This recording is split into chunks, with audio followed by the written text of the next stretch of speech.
Bijapur today news live.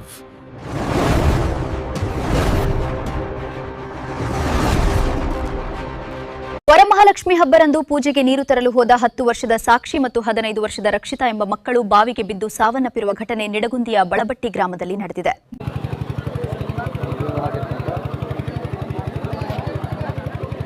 ಇನ್ನು ನೀರು ತರಲು ಬಾವಿಗೆ ಹೋದ ಮಕ್ಕಳು ಇನ್ನೂ ಬಂದಿಲ್ಲ ಎಂದು ತಂದೆ ಸಾಬಣ್ಣ ಗಾಬರಿಯಾಗಿ ಬಾವಿ ಹತ್ತಿರ ತೆರಳಿರ್ತಾನೆ. ಇತ್ತ ತಂದೆ ಮಕ್ಕಳು ನಾಪತ್ತೆಯಾಗಿರೋ ಬಗ್ಗೆ ಅನುಮಾನಗೊಂಡ ಸಂಬಂಧಿಕರು ಬಾವಿಯ ಮುಳುಗಿರುವ ಬಗ್ಗೆ ಶಂಕೆ ವ್ಯಕ್ತಪಡಿಸಿದ್ದಾಗ ಪೊಲೀಸ್ ಸಿಬ್ಬಂದಿ ಮತ್ತು ಗ್ರಾಮಸ್ಥರ ಸತತ ಕಾರ್ಯಾಚರಣೆ ಬಳಿಕ ಇಬ್ಬರು ಮಕ್ಕಳ ಮೃತದೇಹಗಳು ಹೊರತೆಗೆಯಲಾಗಿದೆ.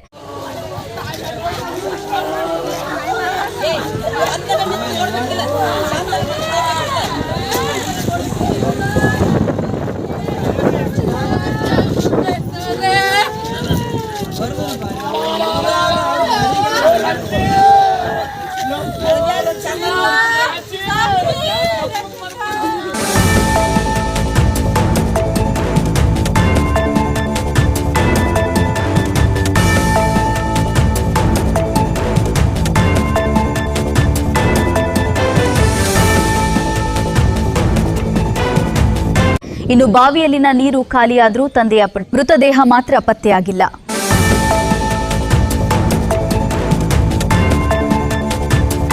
ಮುಗಿಲು ಮುಟ್ಟಿದ ಕುಟುಂಬ ಮತ್ತು ಗ್ರಾಮಸ್ಥರ ಆಕ್ರಂದನ.